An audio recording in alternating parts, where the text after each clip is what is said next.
Welcome to the Elite Real Estate Leaders Podcast, brought to you by Trailstone Insurance Group, bringing you interviews with the best real estate and mortgage professionals, empowering you to understand the current trends in the housing market so that you make the American dream your reality. Enjoy today's episode. Welcome to the Elite Real Estate Leaders Podcast. Today we have with us Gabby Malara, who's a mortgage broker with DNVR Lending. Gabby, welcome to the program. Thank you for having me. Hey, I'm looking forward to talking with you. And I always like to start off with the question, what's your story? What's your background? And how did you get into the industry? Because so many times people that are in real estate, whether it's real estate side or lending side, there's a really interesting path that sometimes is unique to them. So what is your story and how did you get into the business? Yeah. So funny thing is mine's really not that interesting. I kind of chose this path at a young age. I grew up in a real estate family. And so I always kind of knew the industry when I was younger. My mom was a real estate agent. My brother was a title rep. And then I had some other family members in the business. So it sparked my interest when I was younger. And when I went off to college, I was able to add real estate undergraduate degree. And that degree was actually really heavy in finance. And I remember one of my real estate finance classes ended up being one of my favorite classes that I took at my university. And that's kind of what pushed me to the mortgage side of things. So when I graduated, I had a lot of connections in the business just because of my family. And I got hired at a big mortgage company in Denver and have basically been doing mortgages ever since. So I'm up on about 4 years now, coming up on my 4th year. And it's been crazy. I've seen a lot of different markets in the 4 years that I've been doing it, some good, some bad. That's kind of my story. And the good will come back, the bad will come back. And it's like anything, if you talk with a financial advisor, oh, look, the stock markets, they're up one day and down the next. That's the way that life and cycles in business work. So I think that's a really interesting and solid observation. A lot of times I don't hear of people that are in the mortgage industry that have a real estate / finance degree. A lot of times it's just, oh yeah, I got, my mortgage certification and whatever. But I think that having that academic background and foundation is really strong. Yeah. It's definitely helped me surprisingly. Like just what I learned in school has carried over so much into the business now. And yeah, you're right. Like not a lot of people have gone to school for this. Not a lot of people grow up and are like, oh, I want to be a mortgage broker. But yeah, it was just something that struck my interest, so. And like you said, you had parents in the industry, title, real estate agent, but you gravitated toward the number side of things. So of course, then lending would make its way there. So I know that there are mortgage lenders and there are mortgage brokers. Talk a little bit about which side of the equation you're on, as well as what are the differences. Yeah, so I actually started out as a correspondent lender, which is kind of like when you think of a lender, that's kind of the big companies, and so I started out as a correspondent lender, and basically that is when everything is in-house. So funding takes place in-house. There's in-house underwriters, processors, all of that, like in the same building as you. So there was some perks to that side of mortgage lending, is because if you had a problem or anything, you could walk down the hall and bang on your underwriter's door and be like, hey, we have this problem. Like, how can we fix it? But it ended up the correspondent side, as the market started to shift, it just ended up not being like the best for me or my clients. And that's when I was introduced to go over to the broker side of things. And the main difference is we work with several different lenders that, we send our loans to, depending on who has the best rate or best loan product. So we get a shop kind of for our clients. Funding doesn't take place in-house. Whatever lender we are using, they have their own underwriters. So we don't have an in-house underwriter. But the biggest perk on the broker side of things is our interest rates are a lot better. And that's what brought me over to the broker side, is because I just, it was hard competing with other lenders when my rates were so high. And the reason brokers have lower rates is because we just don't have a lot of overhead. We're not paying people salary to get the deals done. We just are taking the loan and referring it out, and so we don't have overhead. So that means our interest rates can be lower. And in a market like right now, a low interest rate is so important to clients. And so that's kind of what brought me to the broker side.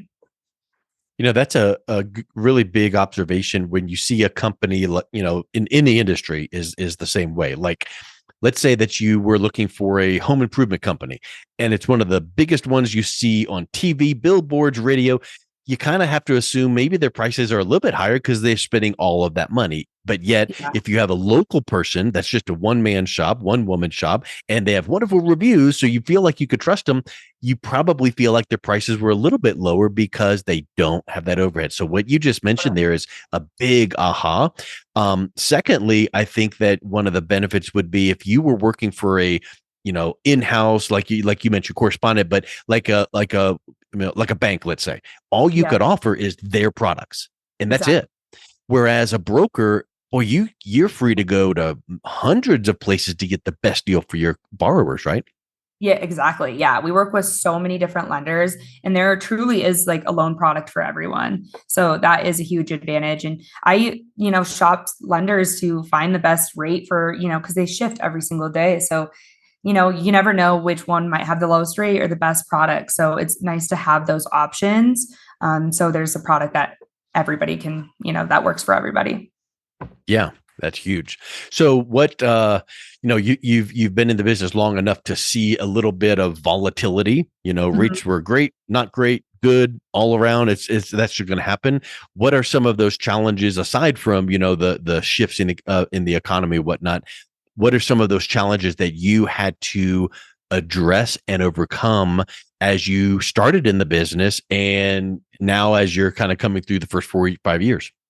Yeah. So honestly, one of the major challenges I face, it doesn't even have to do with the market necessarily. Since like I mentioned, I got into the industry right out of college. So I was like one of the youngest people in the business at the time. Like I was 21, 22. And that was really tough for me getting started. It was tough to go against the biggest players in the game, people who've been doing it for 20, 30 years, and just building respect with my referral partners, home buyers, real estate agents and all of that. So it took a lot of time for me to just try to prove myself. I was, dressing up all fancy and like blazers and, just trying to act older than I was just so Yeah. people respected me. And as time went on, obviously, I kind of realized that I shouldn't be insecure about being young as long as I knew what I was talking about and I was good at what Right. I was doing. So I really just focused on that. And I kind of had a realization that my home buyers, as a lender, I don't even see them in person until the closing table. So they have no idea how old I am. And as long as I knew what I was talking about, then that's all that really mattered. So we just really, Yeah. learned the business really well and just kind of kept going. And that eventually went away. Granted, I did, get older, but it's no longer like an insecurity of mine because I just know what I'm doing. And You know, you've been in the business 4 or 5 years. There's people that have been in the business 20 or 30 years, and you could always feel inferior compared to someone else. But you yeah, need to compare yourself to where you were. And I think to your point, when you can speak confidently about your knowledge base, and I think we've already touched on this, you've got a degree, and who knows exactly. what percentage of lenders do or don't have a degree, but I would venture to say that you're in the vast minority where you can use that as a competitive advantage. And then secondly, you take a caring, empathetic approach that educates your borrowers so that they don't feel like you're talking down to them or talking so fast they don't understand it. So is that the approach you take, is like, being a teacher and an educator so that they really understand each nuance of the process? Yeah, definitely. And, just starting out, I was working with a lot of like first time home buyers. That was just my main clientele when I first started out. So it was good to be able to really explain them and slow down like what we were talking about and get them to really understand, because I feel like some of the players that have been in for 20 years, they just kind of send a loan application. They don't really go through it. And I had the time to just really go through the whole process with them, slow everything down, make them really understand and educate. And so that was an advantage I had, even, being younger and maybe even less experienced at the time. 100%. Because so many times people just really resonate with someone that takes a moment and doesn't Yeah. treat them like a number. And that's huge. And you probably have learned through, 4 or 5 years of closings, like, oops, this roadblock happened, this imploded on this deal, but here's how I fixed it. And now I'm going to prevent it from coming up on the next deal. So you just do a little bit more explaining or a little bit more documentation. So can you think of some of those ways that you've now streamlined and prepared your borrowers a little bit more based on lessons learned from the past? Oh, 100%. Yeah. You'll never make the same mistake twice, right? At least in this Hopefully business. not. Yeah. One big mistake, can be crazy. And obviously I've had some, but we always find a solution for everything. There's always a solution. And you learn that, as random things come up and things that you've never seen before come up, there's always like a way to work through things. Yep. So what are the types of clients and borrowers that you're seeing now? Like for instance, it could be a buyer's market, a seller's market, but do you find people that it's still a good mix of first-time home buyers versus people looking to do home improvements? What are you seeing in the industry now? Honestly, right now, I would say I haven't done an investor or second home loan in so long. The majority I'm seeing right now are first time home buyers because one, they haven't seen, this is the only type of interest rate they've seen is higher interest Yeah. rates. So they don't know what the twos even look like, right? But also there's just a huge advantage for first time home buyers right now. It's because they don't have to compete against people with a ton of money selling their home and, using that money to buy a new home, right? There's not that competition in the market for them. So they can ask for seller concessions and buy their rate down and, get improvements done for inspection items. And they just kind of have a say. And, in ways to keep rates low, they can do 2-1 buy downs, 1-0 buy downs, which is like keeps your interest rate lower in the first few years. And the way they're doing that is having the sellers pay for it. So, there's just a lot more negotiations happening right now with first time home buyers. And I really do believe that they have kind of an upper hand, even with the higher interest rates right now. Yeah. And, higher is relative.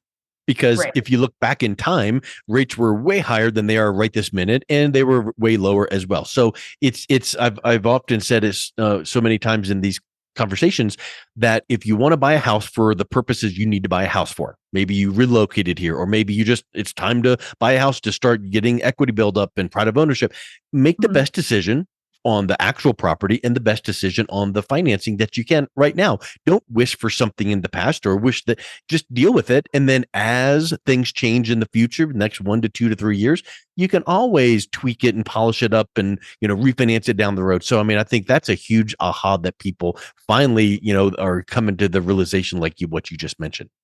Yeah, because we see people refinancing every 3 to 5 years, rates go up and they go down. So I try to educate on that point, that whatever payment and rate you have today, that's not going to necessarily be the payment that you have for 30 years.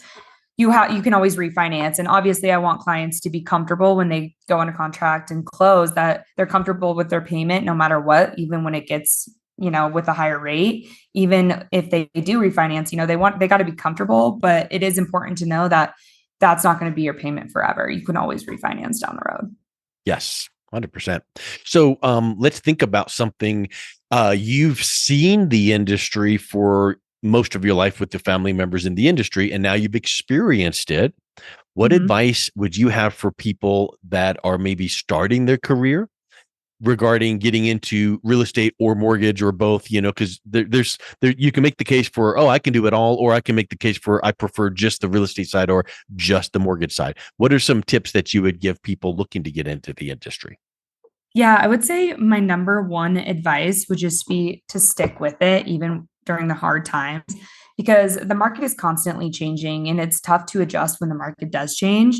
And as mortgage lenders and real estate agents, we're commission only. So when the market's slow, we sometimes don't know when our next paycheck is, and that can get really scary. But I just say that if you keep your head up and you keep going and, you're active, going to networking events and staying in front of people and meeting as many people as you can, even in those small or in those slowed down times, you stay busy. I always say activity brings activity. And it's so true. So if you keep going, business will follow, business will come to you. And I feel like it's easy for people to, just give up and be like, I can't do this right now. But, if you stay consistent, that business will come and, there's a brighter side to it. So I would just say, stick with it, hustle even in the slow times and don't give up. Yeah, and it seems like there's a book that I've read in the past, and it's a concept too, but 3 feet from gold.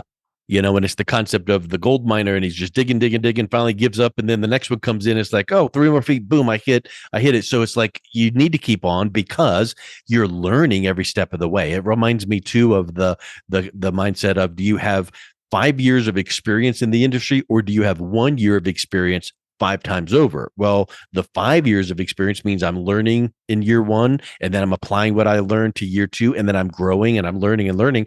So that's really great advice you gave, because it's like, just keep on, learn, always watching for opportunities to improve yourself.